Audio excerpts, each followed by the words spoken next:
Thank you, Mayor, for making time today and join us in this interview.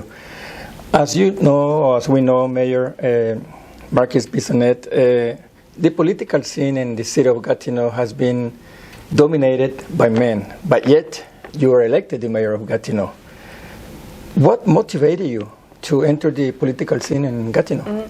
Well, thank you for having me today. I'm very glad to take part in this interview. Well, I would say I have to say two things about that. I strongly believe that the municipal level is the closest to citizen, and it's where we have more impact on citizen life and well-being. And that's why I've been so interested in municipal politics for about 15 years now. When I was a researcher, a professor, a consultant, I used to teach in municipal politics, and now I'm here. And second thing is that I just love Gatineau. It's full of potential, full of opportunities, and I think we need to have ambition for our citizens and for our city. So that's why I decided to run. Now, as a mayor, what has been the major challenges that you have faced by far? There has been many challenges for sure, but housing crisis is among the top challenges we face every day. We know that there's a lack of affordable housing. We need to be able to find affordable and suitable housing for everybody in our community. We are a growing community and very proud about that, but we need to make sure that we have enough housing units for everyone. And so my team and I have been working very hard to find new ways to fund affordable housing, to have new way to develop, and we also work closely with other levels of government to make sure we find the solution to that. Talking about that, Mayor, as a mayor, you play a key role in protecting and fortifying the economy of the city of Gatineau. Yes. What is your position regarding the tariff announced by President Trump on Bill 96 affecting the province of Quebec? It does affect a lot of entrepreneurs here, small businesses and workers as well. So we've been very concerned from the beginning with those tariffs. And we have already put in place many measures to make sure we reduce as much as possible the impact on the local economy. So for instance, here in Gatineau, the city, as a buyers on market, we've looked closely at what we buy, where we buy, and we are now currently looking for alternative to all U.S. contractors with the city. There were 68, which is a very small percentage of what we buy every year, but we're currently trying to find alternatives that are from Gatineau, Quebec, or Canada, or even abroad, but not U.S. We want to reduce our dependency on the U.S. market. We've also worked with the 10 other largest cities in Quebec to try to reduce our dependency of the chain of procurement, so again to reduce the dependency on the U.S. market. And I've been in touch personally with many entrepreneurs. Again, yesterday night there was a 5 to 7 an event here in the Maison du Citoyen by the Board of Trade in Gatineau. So I've been in touch with entrepreneurs asking how can we help. We've put in place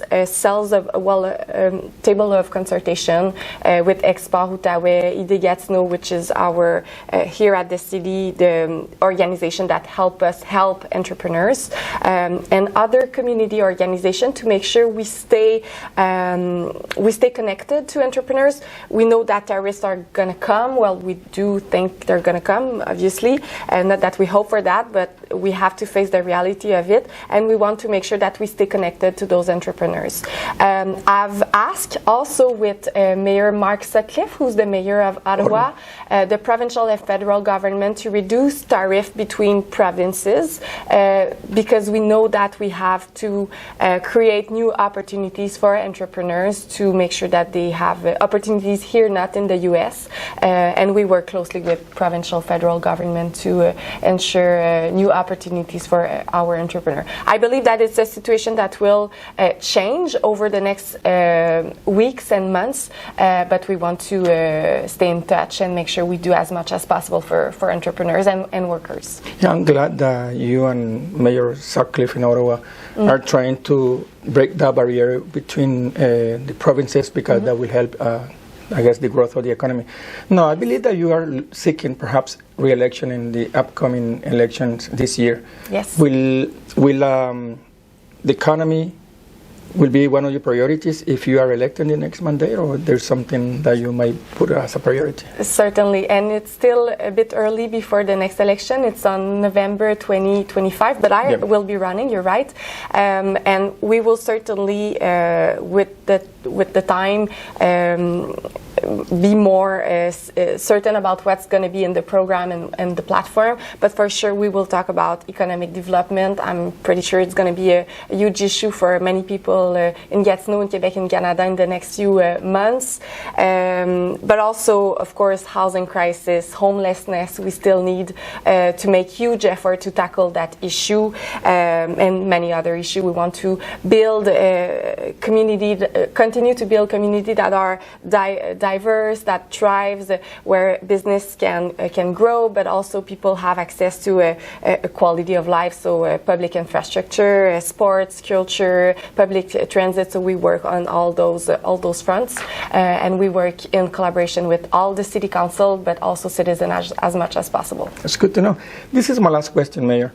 As you said, Gatineau is growing tremendously, and I believe as Latin American community has contributed tremendously, not only to Gatineau, but across Canada. And my last question is regarding, I don't know if you may know, you already perhaps know, that there were over 100 soldiers from Latin America that came to Ottawa and enlisted in the Canadian forces on a volunteer basis. And they fought, sacrificed their life with the courage to have the peace, the right, and freedom that we enjoy nowadays. With that said, how can perhaps the city of Gatineau pay tribute to this courage and this contribution that the Latin American soldiers did on a volunteer basis? The government may have forgotten about it, history forgot about them. How can Gatineau perhaps pay tribute with a monument, a little something? How can perhaps Thank you for bringing this subject, and for sure their effort and dedication must not be forgotten. I believe there are many ways how we can recognize that contribution. We could certainly work on something to honor them, to honor their memory on the territory of Gatineau. But there are also many ways to recognize the individual contribution of people. I believe you've got the Mérite Citoyen of Gatineau. Congratulations about that. So that's a way. 2023. Okay, wonderful. So that's a way we can certainly recognize the exceptional contribution of one individual. So I think I could say that I'm open to whatever you could bring as an idea to recognize that contribution. I would be very open to that. I believe Gatineau is very proud of its diversity, and we must continue to recognize and make it flourish. I certainly want to work in that direction. Thank you very much. I will be in touch with your team to see how we can perhaps achieve that. I want to say again, thank you very much for making the time and joining us today, and I wish you nothing but success, and I hope that good luck in your re-election in the coming election in November. Thank you, and thank you for having me. You're more than welcome.